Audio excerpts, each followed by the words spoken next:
Hey, hello guys, welcome to the very first episode of Kindle Facts. Here, we are going to talk about some unexplored and interesting topics that you might not be aware of. So, today, on the very first episode of Kindle Facts, let us talk about UNICEF. UNICEF. UNICEF. In the next few minutes, we are going to talk about what is UNICEF, some interesting facts about UNICEF, and how it impacts our society. So, are you ready for an infotainment ride with Kindle? Let's go there. UNICEF or United Nations Children's Fund was established on 11th December 1946 with the object of providing relief to children in countries that were devastated in World War II. Later, it became a permanent United Nations agency responsible for providing humanitarian and developmental aid to children worldwide. UNICEF's programs emphasize developing community level services to promote the health and well being of children. UNICEF was founded by Ludwig Rachman, who was a world leader in social medicine and director of the League of Nations Health Organization at the time. 19 years after its founding, UNICEF was awarded the Nobel Peace Prize on 26 October 1965. Now let's look at some facts and numbers. UNICEF helps children receive necessary vaccinations. The organization gathers vaccines for 40% of children globally. Annually, this amounts to roughly 3 billion doses of vaccines. UNICEF is the largest buyer of mosquito nets, which can be used to protect children from harmful insect bites.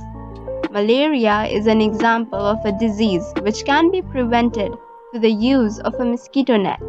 In 2006, UNICEF purchased 25 million of these mosquito nets, and in 2006, UNICEF procured 10 million plus malaria treatments.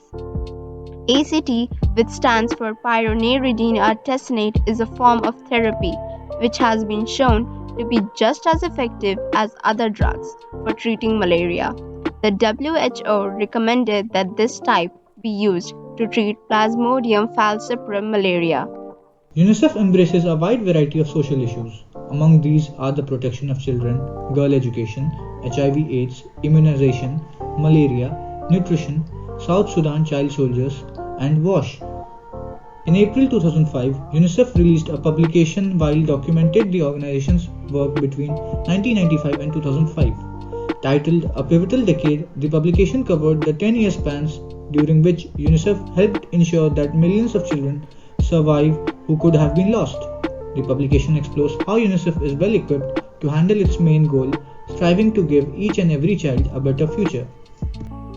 UNICEF's overachieving goal is to achieve worldwide equality, especially in the lives of children afflicted by illness, hunger, or war who cannot attend school and receive a proper education as a result. There are also instances where children are prohibited from attending school, specifically in the lives of young girls, which UNICEF works hard to support. Vaccines for diseases such as polio and typhus cost $1 or less per vaccination.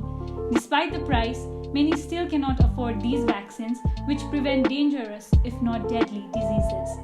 UNICEF gives out free vaccinations to 1 in 3 children worldwide. When first launching in 1946, UNICEF concentrated primarily on supplying food, clothes, and medicine to young children and mothers in post-war Europe, China, and Palestine. Beginning in the early 50s, UNICEF sought to create more long-term goals for developing countries. As a result of these efforts, UNICEF constructed health stations in the third world countries and began starting projects to ensure children and adolescents attend school. UNICEF's long-running history of seeking to make the world a better place has resulted in them putting vast amount of money towards public health efforts.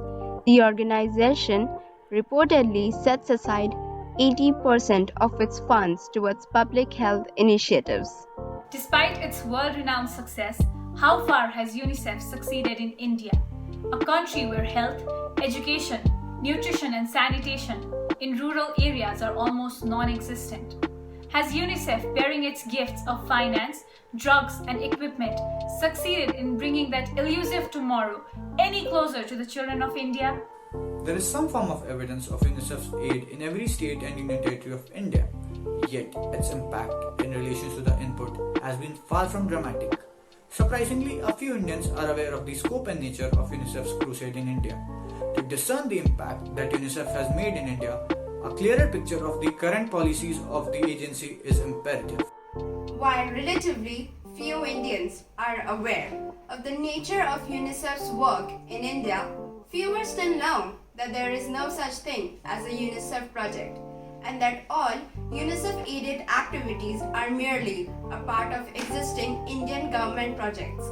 This is probably one reason why UNICEF's actual impact gets watered down to a large extent. Let us all come together and spread the word about UNICEF India so that thousands of children who are failing to see the dawning of that promised tomorrow are assured that tomorrow is not too late. See you all again in another fact-filled episode of Kindle Facts. Till then, do take very good care of yourselves. Thank you so much.